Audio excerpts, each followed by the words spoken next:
This is the Work Smart Hypnosis podcast, session number 312. Leon Sankofa on Filling the Gaps. Welcome to the Work Smart Hypnosis podcast with Jason Linett, your professional resource for hypnosis training and outstanding business success. Here's your host, Jason Linett. Now, I know I come on here pretty often and say that this is a conversation I've been wanting to capture for quite some time. And you know what? This is a conversation I've been wanting to capture for quite some time.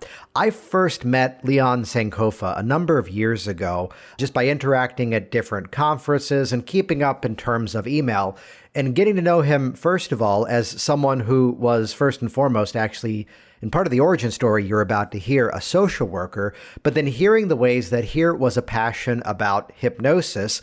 And I'll tell you specifically, one of the things that we end up talking about in this conversation is just the nature of how we present it to other people. You go first. You heard that theme when I had Dr. Wes Rocky on the program a couple of weeks ago with improvisational healing. The whole mindset that the way that you present something is how it's often received. So in a very smooth, confident conversation, talking about different modalities of therapy from his background and just simply folding in methods of hypnosis and NLP. So that how do we make hypnosis not weird to people that we're introducing it to? Stop assuming it's weird. A quick story here. Person's going through my class a number of years ago. This was a training back when we would do it over the course of multiple weekends. And kind of almost like how we do Work Smart Hypnosis live now in the course of multiple evenings spread out over several weeks. To say it politely, in every training, there's like usually that one or two people that from the start just kind of set themselves apart and just clearly this person has found their calling. This person is ready to jump in. And it's not even the fact that they've maybe done something before. They just kind of get it.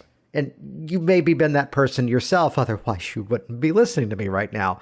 So to say it simply, the one rock star student in one of my training events years ago suddenly comes in, it's the next weekend, and I mean, she just looks like someone's rolled her over with a steamroller, and metaphorically, and she goes, my family says I shouldn't be doing this. They're concerned about it. Maybe I should call it something else. And my only response was, it's not what your family members are saying. It's that you're agreeing with them.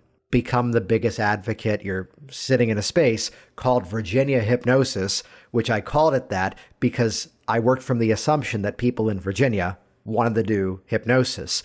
Which, back to this conversation with Leon, I did my best to not nerd out and get into local references, but as you'll hear, one of his practices, he has 5 of them now, one of his practices is actually right around the corner from where my grandparents used to live, and the furniture store my grandfather worked at right when they moved from the Bronx in New York down to Portsmouth, Virginia. That's a whole other story, by the way. But looking at building a local offering, and there's some key takeaways inside of this conversation, which, yes, we'll talk about methods of change in terms of hypnosis and NLP.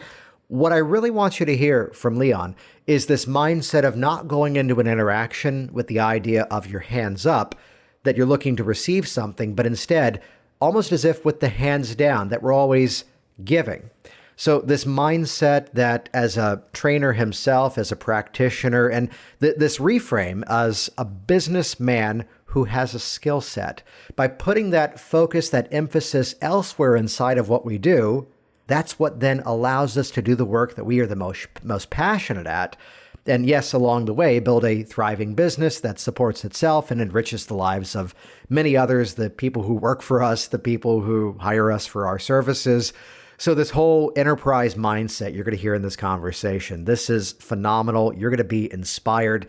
And even hearing where things are going great, and yet here's a retreat center, here's foster care work he's getting into as well. Just a truly inspirational conversation. I reference in this chat a recent TV appearance on local TV station down in the Hampton Roads, Virginia Beach area. We'll link to that over in the show notes at worksmarthypnosis.com. And I'll tell you, I do wish I was recording when we turned off at the end of this, because we got into a chat about something he's heard me say in the business training community that Leon's also a part of. This mindset that in the 21st century, you are a media company first that happens to provide products and services. And he fed this right back to me. He goes, as soon as he heard that, something clicked. And here it was no longer the model of knocking on doors, introducing, dropping off pins and brochures. It was instead, I'm a social media company that offers this service. Where now, here's the flip that we were talking about when the recording stopped, that now instead of him doing the outreach, people are coming to him. And that's really what we're talking about inside of Hypnotic Business Systems, which an update for those of you that are not yet a member of this community, we've kind of remodeled some of the program stuff inside of that now it's all about showing you what to do, teaching you step by step how to do it, but I've gone in and put some upgrades because now I'm also giving you some of the assets to get started even faster. Some done-for-you marketing campaigns, tutorials of videos, some images you can use on your website. It's all about helping you to make these changes faster and easier, which you could go to hypnoticbusinesssystems.com and check that out. Let me point you somewhere new. Head over to jasonwebinar.com. If you go to jasonwebinar.com, that's a fancy redirect, so it's easy to find. jasonwebinar.com will give you access to an on-demand presentation, a free online workshop, 6 steps to a 6-figure hypnosis business. Now, as soon as you schedule time to watch that presentation, make sure you've blocked a good 45 minutes, which is a little bit longer than what I normally do on the web in terms of a free online class. But here's again what's different. It's not just telling you the things to do. You're going to leave that presentation with a few specific steps of exactly how to produce better videos, how to use the language of your client, and I've made that available to you for free at jasonwebinar.com. As we talk about improving our skills as hypnotists, we've got the next Work Smart Hypnosis live and online training event coming up very soon. The one kicking off in April, if you're listening to this in February 2021 as this launches, bringing once again in Richard Nongard in as a guest instructor for this. Every time we've done this, we've sold it out, so check that out, worksmarthypnosislive.com. Again, we've upgraded everything. Go watch the new video at the top of worksmarthypnosislive.com. You're going to see even more as to who the event is for, because as a preview, about half of the audience are brand new to hypnosis. And then again, the other half of the audience tend to be people who are well-trained and perhaps already working professionally, but hey, look at the symbiotic nature of the synchronicity, as it were, because it's all about helping to fill in the gaps. Thanks, Leon. I've been saying that for the last couple of weeks, and you used it too, and we called that the title. So a couple of free resources to check out, jasonwebinar.com for that business workshop. And again, head over to worksmarthypnosislive.com to learn more about the next live and online training. Whether you're already working, whether you're brand new, check that out. Love to have you there. And with that, let's jump directly into this outstanding conversation. Here we go, episode number 312. The man who's moving up to Virginia, Northern Virginia, as I'm leaving. Here we go, Leon Sankofa on filling the gaps. Well, I actually started off in the School of Business at Norfolk State University, and after going through a semester and a half of the School of Business, I was really bored with it because at that level, I had been raised in a family business, and many things that they were teaching at that level were things that I had known before I was 12 and 13 years old, like how to figure out how to get what the profit margin is and customer service and a lot of those things I'd already known. I was like, is this where this thing is going? Yeah. What was the family business? We had a grocery store. So I was either raised in the front of a grocery store or the back of a kitchen. So it was a restaurant or a grocery store. And that's been my life, raised around my father all the time in our business. And that's kind of, so my mission in life was to rise up and take over the family business and take it to the next level. And I thought that was my mission in life. Yeah, which I'm from originally right around where you live. Where was this at the time? This is Newport News, Virginia. Yeah, nice, which is where I went to college for a bunch of years. So then I love that story, though, of getting kind of frustrated with the state of business. So then where did that transition occur out of that? Well, I was also a young father going through college, so I knew that I had to maintain sustainable income to continue to support this young child that I was raising. Mm-hmm. So I knew I had to go back to school because jobs that were being offered, I left for a year and a half. But jobs that were being offered weren't the kind of jobs that I felt that bring me the kind of income or the hours that I could actually work. Those jobs offered me stinky hours, Mm-hmm. So I went back to school. I didn't want to go back in the school of business, but yet I felt like I had learned a lot about business and had a great understanding of, small business entrepreneurship that I could elevate. So I didn't want to lose that. I had a psychology class, interestingly enough, at Christopher Newport Yeah. University, where you were. And I told the professor, I love this stuff, man. I love this stuff. The mind is so deep. And so and I said, but I don't want to lose what I learned, what I know and understand about business. And he just shared there was something called organizational psychology, industrial and organizational psychology. He said, you will be able to kind of go there, work in business, understand business climate, and you can still kind of branch off and learn this psychology thing. And it was a perfect match for me. But at Norfolk State, I met another guy who was saying, man, it's this thing called social work, man. You can basically do everything with the master's degree. You don't have to wait till you get your doctorate. And you can work in industry, everything. And I was like, really? So I ended up looking into it. I got accepted at Virginia Commonwealth University in the School of Social Work, which at the time was in the top 5 social work programs in the country. Oh, excellent. So I went to VCU and had a great time. So that's how I parlayed into social work.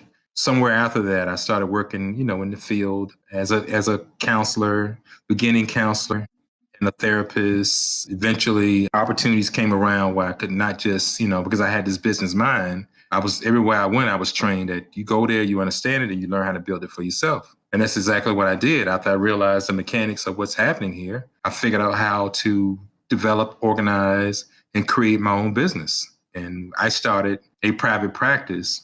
I actually started a private practice in 2001 and began working with grants, did mediation services for a very long time, which is really great. A great avenue, by the way, for hypnosis people, get certified in mediation. Yeah. Could you talk a bit more about that? When you say mediation, like from the outside perspective, how would you describe exactly what that is? Well, mediation, anyone can do mediation. Lawyers do it, but anyone can do mediation. But the courts will pay you to do it if you get certified by an approved court locality. So the Supreme Court of Virginia offers a training and a certification or they endorse certain localities to get you the certification. And once you get it, it's a week. Some of it you get the basics within a week, but most of the money comes from service to deal with children, with JDR, juvenile investigations, custody, visitation, child support issues. Which, correct me on this, mediation is usually that step to avoid having to go to court on something. Let's try to settle this even before it goes to something law-related, or is the law actually involved at that point? Both. If you were divorcing or separating, or let's just say a woman chose to decide to seek child support from a father that she hadn't done so in the past. Doesn't even mean they are in conflict, but the court assumes because of so much violence that happens between domestic violence that they says they give you the option, just like you said, they give you the option to come to court, or if you can settle it through a mediation amongst you two, you can do it easier. You have her come out better. But if you want the judge to decide, it's going to be short, quick, and sweet. You have very little say. So a lot of people opt to go to see a mediator, and that cuts down on the court time. So the judge loves it because now, let's say if someone went to court, that agreement will come to the judge before their court date, because you still have a court date. The agreement will come to the judge, and the judge just signs off and approves the agreement and signs it as an order. It signs it as an order, and you get that part right. He signs it into law and order. That means you're going to abide by these rules, and everything is done. And so there's a training for it. There's also federal mediation, and that's really fancy to get into. But there's a sweet spot there to start working with clients who have behavior problems, all kinds of problems that people have in behavioral health that psychology and hypnosis could really, really resolve. It's a simple training. You become Supreme Court certified, and it's a great credential to have on your side. Wow. Yeah, I was asking about that because I've actually had several people come through local trainings where, the favorite part of teaching a course would be people go, oh, I'm already kind of doing this, just I know how to do it better now thanks to the hypnotic language patterns. But to hear this other route that hypnotists can look at this as another sort of avenue. So from that journey, I want to go back to something you mentioned here, because I'm always listening for proprietary process, that if we can break what we do down into a few measurable steps, we can then better understand it. But I love that you talked about, in terms of private practice, develop, organize, and create. So talk us through. You mentioned opening up that first practice back in 2001. What was that like in terms of going that route as opposed to where, let's say in the social work world, sometimes it would be joining another practice, which, yes, the experience growing up with a family business, I'm smiling big here because we were chatting before we jumped on and I looked at the map of your Portsmouth office to go, the furniture store my grandfather worked at when they moved from New York to Virginia, it's right at the corner. Wow. But having that benefit of a family business background, was that part of the thinking to then basically open up shop and do your own thing?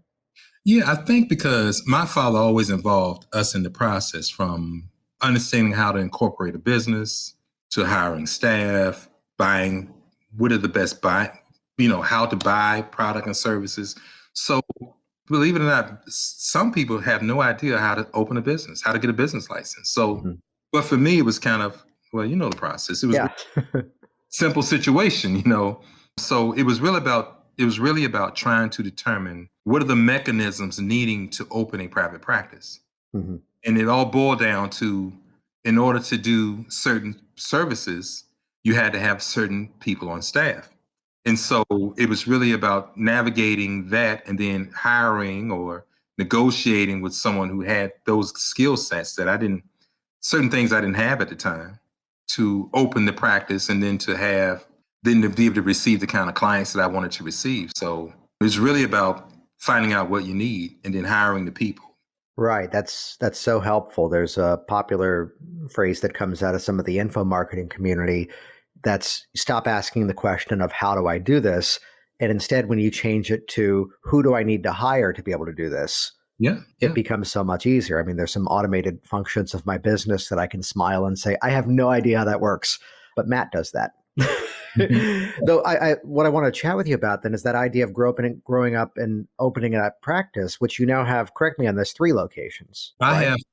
I have 4 locations, and I'm opening a location in Petersburg, Virginia. The office is established, but there's some protocols I have to go through to move these types of services that I have that are insurance-based services. Yes. And it's a bit of a process to kind of make that happen. But the office is open. It's just waiting for the approvals to begin to run the practice there. Right, which that does put it into a slightly different world than, let's say, the majority of the audience of this podcast. Though many people like you are also in the mental health world, where now it's coming in by way of insurance.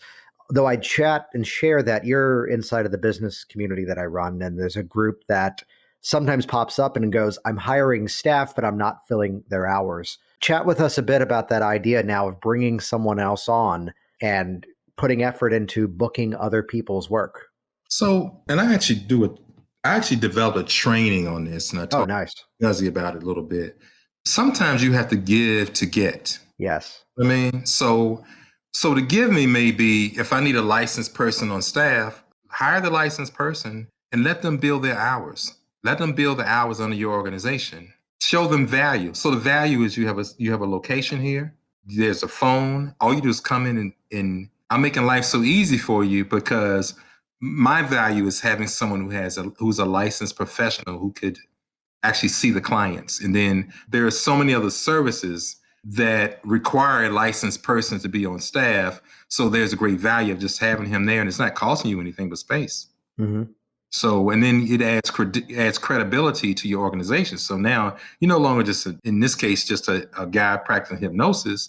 You have a practice that has a licensed professional on your staff. And the only thing you did was, created a situation that was agreeable to the person. It worked to their advantage, and someone would say yes. I think that's so important, that especially, having had staff at one point inside of my businesses in terms of booking other practitioners, most of the struggle that I see of people who try to do something of that nature is that they're doing the opposite of what you just said. They're not doing that give to get. That the thought is, okay, now I've got someone else working here, but I need to fill my hours first because they're still in that sort of limitation of thinking of their hours. What I did at one point, and this was a motivational strategy, was to say, okay, no matter how many people I book into your schedule each day, I'm paying you for this many appointments, whether I book you that many or not, which suddenly meant I had to fill that time, which by having that sort of fire lit under me, we made that happen. But to think in terms of how we can provide better value, or even so, as you've mentioned with the licensing, here's this person's specific specialty. This is why they may have seen you, in some media. You did a great thing recently on the local CBS network there in Virginia. But that may be that entry point. But now you, as the director of that practice, can go, you're going to work with this person because this is what they do. Yeah, it's all about adding value. And so many people try to figure out how to grow independently. They think about their own personal wealth, and they don't realize sometimes you have to give a little. You have to sometimes, instead of going with your hands kind of the palms up as if you're looking for something, go in with your hand with the palms down as if you're handing somebody, but both people can gain. So what I initially did with my practice was I just, I created an office. I had a building. I still work at the school full time, and I offered a guy a position in my location. And my goal was to create outpatient therapy clients for him. And what this also did was it opened me up to market to the general public in a way that I could not have, at the time, where I just barely had a master's degree. And he said this was a seasoned person, had all the license, they had all the credentials, they were already insured with most major insurance companies, and they were with another company. And all I said was, hey, if you come here part-time, all the revenue that you create would be yours. Mm-hmm. They set up for you. And they came over, they did it. It was great. Eventually they left where they were, started operating their private practice full-time inside of my office. And then there are some Medicaid-based services that really, pay well. I have well over 40 employees at this time. Excellent. So congrats on that. Thank you. So when I started doing these other types of Medicaid-based services and these other insurance-based services, I had the people in place. I've been doing that since 2001. Yeah, excellent. Which during this time, you're still seeing people, but you're operating in that role of now from that managerial perspective, building a resource, a solution, giving something back to that community while also still doing the work yourself. So I'm curious to ask, first of all, inside of this, is there a specific specialty that you found yourself falling into, something that you had more passion around? Well, I just really liked helping people, but importantly, I liked filling in the gaps. And as social workers, our programs sort of, one of their key things is to train you to, one, is to advocate, and two, is to fill in the gaps. So if you find a void where a service is needed, you should fill that void with some type of service that you can create. So I was writing grants. The grants were my fillers. I was writing grants, mediation services, and mediation services was bringing in my primary revenue for a long time. I had 3 cities. You contract by the city, by the court. So I had three courts. By the way, the Chesapeake court was a court that was, throwing me 10, 20 referrals at a time. And so that's $100 a referral. That's guaranteed, already paid for. So that along with my regular job allowed me to bring on staff, pay for those things, and then begin to kind of create programs. So programs I was creating I was doing group work, doing anger management in schools. I was doing all types of group work. You name the group, we can create it. Domestic violence, you name it, we did it. And then at some point, we were licensed by the state to provide other Medicaid-based services. And then my business sort of grew, like 2008, 2009, the business kind of grew. And where here I was providing therapy and counseling and training staff and training counselors up until this very day. And it just sort of grew by then. Because I have a location in Danville, location in Petersburg. I've been back and forth to Northern Virginia. And by the way, I'm building a home out in that area, Caroline County, and we're on 78 acres of land, and we're creating a retreat center, sort of a pet project of mine. Oh, that's amazing. That's in a beautiful area down there too. So then along this journey, when did hypnosis show up inside of that? Okay, so, right after college, right after graduate school, 1996, I decided I was really ready for love.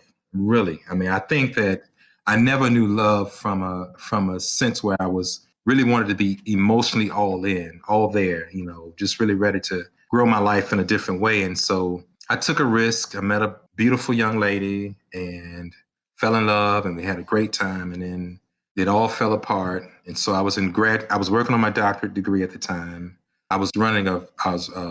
Just got a full-time job. A good friend of mine wanted to open a restaurant. And as you know, I knew that so well, I thought I bit off more than I can chew. But in the end, the relationship was what I really desired to have. Never fully felt like I had one in a real long time in a way that I desired it. And my heart got broken. And so the thing is, I broke up with her. And in this breakup, I got bent out of shape. And I realized it affected my ability to kind of fully function with the work that I do. It's hard to sit in front of another client and hear their problems when my head is in space somewhere. So I essentially had to pull it all together. But when I looked deep into it, it took me maybe 2 years to really date somebody again. And it took me ultimately, it took me 4 years where I reached a point where I was saying, you know what? I wasn't thinking about, I'm going to go there because I think she's going to be there, or I think her family or someone I know that knew us together were there, or I'm not going to go there because, there were these passive controls, you know what I mean? Right, yeah. And so these associations, these what we'd almost call anchors now. Yeah. So I at some point, when I looking back, it was like, wow, it took me about 4 years to fully be out of that thing. And so I went to a hypnosis show in Virginia Beach, and I saw this guy. What was his name? I thought he was off the chain. Virginia Beach. Was it Jay Medicine Hat? Jay Medicine Hat. Yep. He was off the chain. And I said, wow. And I looked at these people and I said, this is real. I knew about hypnosis. So we were in my practice and my training, we were always doing something, but they didn't call it hypnosis. There was always these processes that involved part of that, but it was never called that. And so when I saw Jay Medicine Head, I said, man, you mean to tell me I could have gotten over that funk I was in like a day, a session, if I had known this? And so I decided from that day that I was going to find out how to do it and become the best at it as I can be, and just really dig in deep, because people don't need to have long suffering. And I met some really wonderful people on the journey of relationships, but could not commit or feel fully focused or be the person that they probably wanted me to be. And I wanted to be in that relationship during that 4-year journey, simply because my head wasn't in the right space for that kind of relationship. And I knew I met some really great people, but what could I do? I want to go inside of that moment because there's a personal reason behind what I'm about to ask you. 2017, I did the keynote at Hypno Thoughts Live, and there's like maybe 20 seconds talking about a similar story that I saw. It was Tom DeLuca, who during the Welcome Week at Newport News, Christopher Newport University, came and did a show. And how that was fascinating to me, and it made me go, I want to learn as much as I could. And someone who's, I'd say as a friend, someone who's been on this podcast, I think at least twice now, came up, and it was this weird exchange about, well, your presentation had a presupposition that stage hypnosis is good. And I think it's what's horrible for the industry. And I just want to call this out. Correct me on this. Jay didn't necessarily do a clean show, did he, back then? Oh, no. Oh, yeah. Which sadly, I've only ever seen video of the man. I met him once, and then he passed away, sadly, a few years ago. But a bit of a questionable show for a late night comedy club audience. Talk to me about that connection that you made. Let's call it out, that so many people make, where the audience is educated enough to go, I know this was an entertainment environment, but I bet that can help me with fill in the blank. Where we as people, we can make that association that, yes, it was done in that environment for entertainment, but we can see the value that here's people making these rapid changes, these rapid adjustments because of hypnotic suggestion. There you were watching a relatively R-rated comedy show and going, oh, this is what I need. I think because I saw the value. I saw change, and I saw that, hey, if you can get into somebody's head and get them to do this and that, then I understand how you can get them to stop smoking. If this nice. Right there, yeah. And I think the only sticking point is, well, how long does it last? Because the show is over, and do you stop? But I knew enough about, I knew a little bit more about it to believe that this could stick. These things could stick. Mm-hmm. So that's kind of where I was. I found a training at some point later. I found a training, and then I started practicing it. And then let's go after something you just said there for a moment, if you don't mind. The fact that after the show, those suggestions are no longer there, But for a personal change process, we're building towards that permanence is always the goal. So if I had to ask you, whether it's counseling, whether it's even hypnosis, in your definition, what makes the change stick? I think the change stick when when you get the subconscious mind to agree with the unconscious mind. I'm sorry, the conscious mind to the subconscious mind.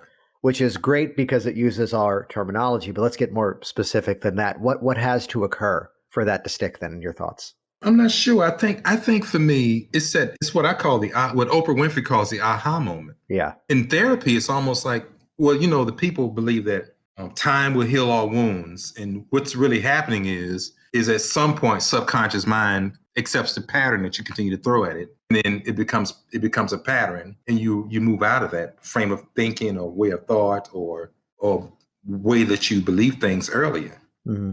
I'll share my formula and tell me if this kind of matches up, which still uses terminology, and we often get caught up in just using, it's this keyword. When two formulas, as long as one, the change is still congruent to the individual, as in it fits. And then second, and this one we kind of play with sometimes, second would be that as long as there's some kind of reinforcement mechanism. And keeping in mind, reinforcement doesn't necessarily have to mean listen to this 18-minute MP3 every day the rest of your life, though it could, to be fair. It's that, let's use stop smoking as a simple example. It's a year from now, I'm enjoying life better that I don't smoke, and I'm enjoying that I feel better and I don't stink. And that fits the criteria of still congruent, and the living healthier is the reinforcement mechanism, as it were. Yeah. And I think you said it best. You just said it best, simply. Well, thank you. Thank you. So then looking at the hypnosis training, I'm curious to ask this because, again, a big part of the audience out there are people who are in, LCSWs, LPCs, psychologists, psychotherapists, psychologists, and so forth.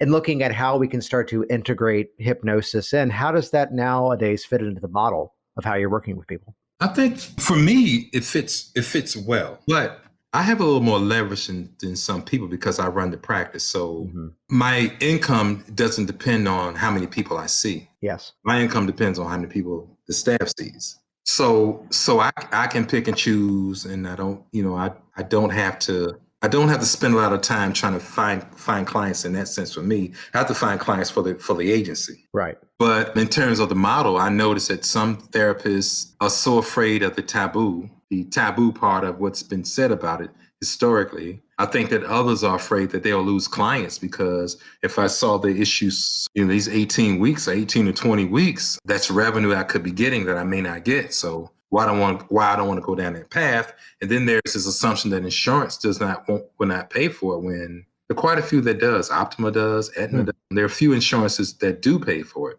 So that's interesting that many people don't look at that as an option. And respectfully, you're right. When someone's model is that I'm going to see this person, I was having a conversation with someone who's an LPC, and part of a decision that they made in their business was, okay, now I have 12 patients, which those 12 people, they're going to see every week, no matter what, because that's the model that they'd been trained in.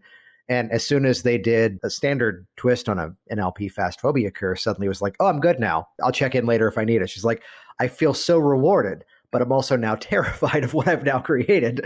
How do you go about doing that blend? Or how do you, let's go after first the stigma that may be out there. How do you tend to introduce it to people? I think that I do it confidently and without shame. Nice. That I believe in it, and it's okay if segments of the population don't believe in it.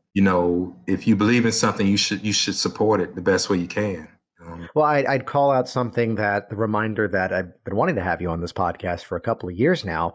And then you popped up and it's like, here's this appearance on WTKR down in Virginia. And it's where it's, correct me, like a 3 or 4 minute clip. And you're talking about dealing with stress around the pandemic and the response to things. And just conversationally, what you just said there is, I think, the biggest key about I talk about it confidently because I know it works. That just in the middle of the conversation, it was not, now brace for this, get ready. I also do hypnosis. And I see even professional hypnotists who just call themselves hypnotist still do that. But just to go, no, here's one of the things in the toolbox, and this is just one of the things that fits into this program. Yeah, if you want it, I can provide it. If you don't, I got other things we can do. If you Although based on what you said earlier, chances are it's still the same techniques with different dressing. That's right. We don't have to do hypnosis. Now close your eyes and begin to imagine. Grounded. And that's what a lot of these people have done is they've taken the framework of hypnosis and put them into other areas, changed the name around, called it something else, RTT, RRT, EMDR, EFT, mindfulness, all these other things that really at the end of the day, it's the hypnosis of that process that you're doing. It's what's causing the client the change. Yeah, I'm smiling because I had Chris Lemig on the program last week in terms of the release of this, and he tells the story in that episode number 311 about coming out of the time frame of, the typical thing being a Tibetan Buddhist monk over in India, right, and coming back to the States and deciding to learn hypnosis, and all of a sudden here's mindfulness. All of a sudden here's being in the present. And it was a nice moment of, oh. In Virginia Beach, they have a school, a school for autism right in the beach. And they was given a tour, and there was a mindfulness room. When we sat down, I said, "You guys are doing hypnosis, right?" And the lady looked at me because that wasn't what her selling point was. Her selling point was the mindfulness. And I said, "This is hypnosis. Let's call it for what this is." And then she looked at me, she said, "Yes, it is." And it was 30 other therapists that were from around the city of Virginia Beach and Norfolk, who they just do this powwow once a year. And I said, "That's wonderful." And she showed me how they did it, the quiet room, and how it was effective for the autistic kids to get their anxiety down and all of that. And I was like, it was so great to see it. Yeah, which seeing more tools, more things within the tool bag. So then looking at the story of you're building this sort of retreat coming up, that's going to be coming soon, and the work of managing these different practices, how would you kind of define the day-to-day schedule then in terms of how you're able to juggle all of this? Well, I think that when you're in business for a while, the goal is to be an entrepreneur. And an entre means new. And I'm not a new businessman, and neither are you. So am I an entrepreneur now? So I'm a businessman, and so who has a skill set that I enjoy. But along with that, I think Tony Robbins made it really clear when he said that, we have to think about being not a franchise, but being oh Lord, I forgot the word, but an enterprise. That's the word. Yes. You have to think about being an enterprise. And people who don't understand that when you're trying to develop an enterprise, there's a whole different process in place. It's beyond being, self-employed means you're working for yourself. Once you become an enterprise, that means you're truly trying to create a situation where you have all these revenue builders and you can oversee your business while the work is being done, and you can guide the business to create the type of service delivery that you desire. And so that's where I am. I'm trying to create an enterprise where I'm submitted license for foster care. So we're waiting on that to come through. And so I'm excited about how I can implement and resolve some of these issues directly with these kids who are in foster care. I mean, how powerful can that be? Yeah, that's amazing. But you can only do that when you're in a position of leadership and knowledge. And I can't do that being Leon by myself working in an office. I have to create partnerships. I have to be savvy about getting the right people in the business and creating a work environment that's conducive to where we all can gain and grow, and sometimes still maintain our individuality. Well, I think part of what you just said there, and even if we want to get fancy and call it a NLP reframe, the mindset of being the businessman who has a skill set. And in my world, I would add a few extra words, a businessman who also happens to have the skill set, because right out of the book, The E-Myth Revisited by Michael Gerber, the classic line of work more on your business rather than in your business. And even the reframe that I keep drilling for people to think differently about their hypnosis businesses. And this is what I say even on Hypnotic Language Hacks for other entrepreneurs, that in the 21st century, you are in some way a media company first that happens to provide products and services. Right. So it's where we put that emphasis somewhere else, which then I still see clients, even though I don't know if you've seen this. I'm moving down to Florida, keeping the entire business online and having that opportunity to still see the people that I work with. Yet it's that I do all this business work, I do the different programs and different media outreach that I do, because that's the mechanism that then lets me do the stuff that I'm most passionate about. And yes, continue to scale it up, but also more importantly, the personal side, work with those issues that I can be the most passionate about. So we do these things so we can branch out and serve a greater audience. I love to hear that mindset of, even from someone with, correct me on this, for the credentials, master's in social work, doctorate in clinical psychology, but still beginning with the frame of businessman who has this specific skill set. Right. Well, it's the doctorate in clinical sexology, by the way. Oh, talk to me about that. Tell us more about that. Well, sexology it's really about human behavior at the sexual core. And so you have a whole population of LGBTQI, and that's a population that has a certain set of needs and desires and understanding them. And then you also have the area where I'm at. Two, there's this area that covers, marriage and relationship, more like marriage and family therapy, but understanding from a purely sexual content. And then there is the area where I'm in, which is the focus is on people who have had sexual trauma. And so my focus is on working with clients who've had sexual trauma, because we know that 1 in 3 women, according to the statistics, have had some form of inappropriate sexual touch, sexual abuse that has ultimately affected their life. And then 1 in 8 boys, similarly. So when you try to peel back all the pieces of what brings them into service, that's that one shameful piece that's not appropriately addressed, not peeled back right, questions not appropriately asked, and we're not targeting to see where all the traumas lie. So sometimes we kind of heal a wound. They say that, for example, in the war, they found that the people who came back from war who had post-traumatic the most severely were the ones who had a trauma before they went to the war. Yeah. Yeah. So and likewise, people who have if you had a childhood sexual trauma, then you get into a relationship where maybe you was an abusive relationship or whatever, whatever trauma that came along, or maybe a severe car accident, for example, whatever brought on the trauma, you witnessed a murder or death, or you lost a family member that was traumatic to you. That's layered onto that sexual trauma. So your body remembers the trauma. It doesn't think about what brought the trauma. Your body just remembers the trauma, and it creates these really tough layers to get past.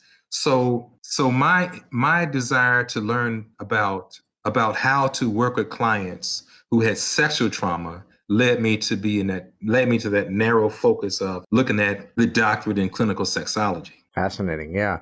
So then looking at the shape of things nowadays, here you are working with clients. Is there a transition when you're then making use of hypnotic work, or is that just blending into everything else that you're doing then? It all blends, because if you have someone who has a sexual trauma, and I can resolve that in a session or two, I mean, how powerful, how freeing. And many of us who are not suffering, we want to find ways to be better, to optimize our lives or our brains, really. And for those who are suffering, we want to get back to normal. But some part of us, we struggle between getting back to normal and also being the best that we can be. Well, I found hypnosis and hypnotherapy, if done correctly, it optimizes the brain. You remove all that data that's playing in the background of your brain is gone, and now your brain has nowhere to go. But now let's take that energy, that space I have, that energy where I'm not dragging myself down, and let's optimize my life. I love that metaphor of optimizing. That the way you've described it there is great, that we're clearing away what doesn't have to be there, which then metaphorically leaves a bit of an opening. And now it becomes, what can I do better? What can I create instead? Exactly. Yeah. And and it seems to me that when you look at all the therapeutic processes, there is only one that I know of that really works well with how do you become a better athlete? How do you run faster? How do you become more focused in your pool or golf game? What other mechanism works best? When I talk to colleges and universities, sidebar, when they kind of go, ooh, we don't talk about that, I go back and tell them I start with the history of hypnosis. These same people that you study, Sigmund Freud, Erik Erikson, what's the other Eric guy name? These so-called forefathers of therapy, they were all practicing hypnotherapy or some form of it or some branch of it. And just to kind of normalize it by saying, these are some processes that you're doing anyway. Right. You're using a small part of it. And in my opinion, you're using the longest route to get the client to where they need to be. This has been fantastic, especially in terms of a mindset of giving back to our community, a way of looking at personal change and how we could rapidly help to resolve things, as well as some just really phenomenal business acumen of looking at how it is we can, create better solutions, better options for people. Leon, how can people best get in contact with you? They can go to my website. It's familyyouthfoundations.com. They can go to my Instagram, which is, Leon Sankofa. They can just call the office at 757-380-0385. Yes, 757. This has been great having you on, and we'll link also in the show notes at worksmarthypnosis.com to the links you've referenced, plus the TV clip that I mentioned too. Before we wrap it up, any final thoughts for the listeners out there? This has just been, it's always such a learning experience to sit and talk with you, Jason, that my final thoughts would be that people should continue to listen to your show. Oh, thank you for that. Good chatting with you. Thanks for coming on. Thank you. All righty. Jason Linett here once again, and as always, thank you so much for interacting with this program, for using it as an ongoing resource in further enriching your hypnotic profession out there. Check out the show notes at worksmarthypnosis.com. That's where you can see how to connect with Leon. You can then link off of that page to see the TV clip that I was talking about inside of this conversation. And plus, check out the new free online workshop, 6 Steps to a Six-Figure Hypnosis Business. Give you an easier way to find that. Go to jasonwebinar.com. I've been owning that for years. We just redirected it. jasonwebinar.com. That'll bring you over to that on-demand presentation. And for those of you looking to empower your skills as a practitioner, check us out at the next WorkSmartHypnosisLive.com event. If you're listening to this in time, the event kicking off in April 2021 is both myself and Richard Nongard. 2 instructors for the price of 1. A whole bunch of resources and giving you the skills to work interactively, and plus from Richard's background, an evidence-based approach to change. Awesome stuff that's going to help you to grow your practice, grow your skills, and help more people, and yes, indeed, fill in the gaps that it's time to fill in. I'm Jason. Thanks for listening. We've got 2 more episodes as I'm still in Virginia, though recording a bunch of them before we head out, so stay tuned. We've got amazing conversations coming your way. See you soon. Stay safe out there. Thanks for listening to the Work Smart Hypnosis podcast at WorkSmartHypnosis.com. Hey, it's Jason here, and I want you to be the first to find out as we upload new content here online. So do this right now. Click subscribe right next to this video, and you will be the first to find out as I share further resources, further downloads, and other really cool things to come your way. See you soon.